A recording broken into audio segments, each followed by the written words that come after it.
this is Mr. Huff, and I want to take a minute to walk you through using the online curriculum for Project Lead the Way. So we're going to start from the home page, my.pltw.org. I will give you a username and password that you can use to access this web content. So once I give you that, you will go to that website, my.pltw.org, and you'll put in your username, and then you'll hit next, and you'll put in your password and sign in. My page is going to look a little bit different than yours, but you should see a link called Courses. So you'll click that link that says Courses. And again, mine will look different than yours, but when you log in, you will see links to your courses. So some that you will see, you may see aerospace engineering, you may see civil engineering and architecture, you might see engineering design and development, and you'll also see general student resources based on what you have signed up for. Let's talk about general student resources first. In the past, this content was duplicated in all of the courses, and to be more efficient, they've elected to split this content out because it's useful for all the courses. So you can see right here, let's look at this left side. I'm going to click the X to make the little table of contents go away, and click the little ladder at the top left to make it come back.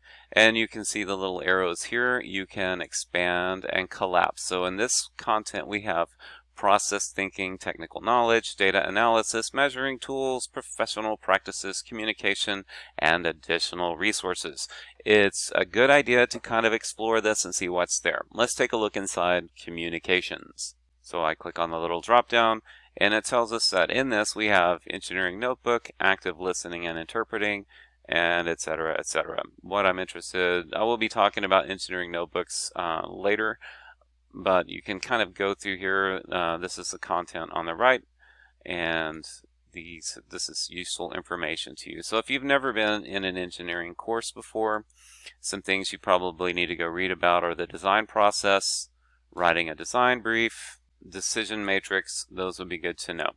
So as we run into these terms in the courses, if you're not familiar with it or need a refresher, go back over here and take a look. All right. Let's take a look at one of the courses. So we'll open up aerospace. I'm going to collapse everything so you see what it looks like. So we have an introduction to aerospace engineering at the top, and then we have the units, and each unit is broken down into several lessons. Some things I want to point out: when you open up the aerospace engineering, it talks a little bit about the course and how to use some of the tools that this website offers, getting to know your course. Also, it has some things about distance learning and keeping your sanity and that sort of thing. So if you're challenged in some of those, you might take a look at skills for success, kind of go through some of that. If you look at how this is laid out, we have 4 units for the year, and I might give you a number like 4.2.12. I'm going to use this number to keep us organized. So when I refer to PLTW content, I will use their numbers. I might use dashes instead of dots, but let's say I said 4.2.12. So that tells you would go to Unit 4, find Lesson 2, 4.2, open this expansion up, and scroll until you see 4.1.2, and you can see that that is fly-by-wire autopilot. And then these are resources that are related to this project, problem, or activity. So, and then you can see the content over here. Within the content, you will see this section called Resources. This will have some important content to support the lesson. It may have videos, it may have PowerPoints, it may have a rubric that you can look at. If you see the little arrow, it's something you can download. These are the instructions and the procedure, and usually you can fill in these data tables as you go. If you're using the same computer all the time, it will store those in the cookies, but when you delete your cookies, everything you put in here disappears, so make sure you record that in other places. And there's usually some conclusion questions at the end. Okay. Again, I'll be jumping around a lot this year because some of this stuff is suited for learning at home, and some of this can only be done face-to-face in a laboratory environment.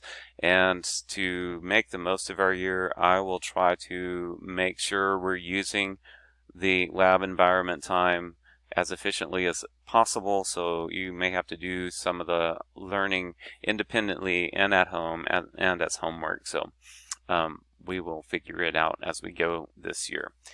So that's just a real quick tour of my PLTW and kind of how to get around in there. Oh, one thing I forgot to mention, you can use this search box. Let's say that you wanted to learn, you were wondering what resources were in there for coefficient of drag. So you might put in drag and hit search, and you can find the lessons that talk about drag. So you just click on those and it'll jump you right to the lessons, and then you can go back to search results. All right, that's all I have for now. Thank you for listening.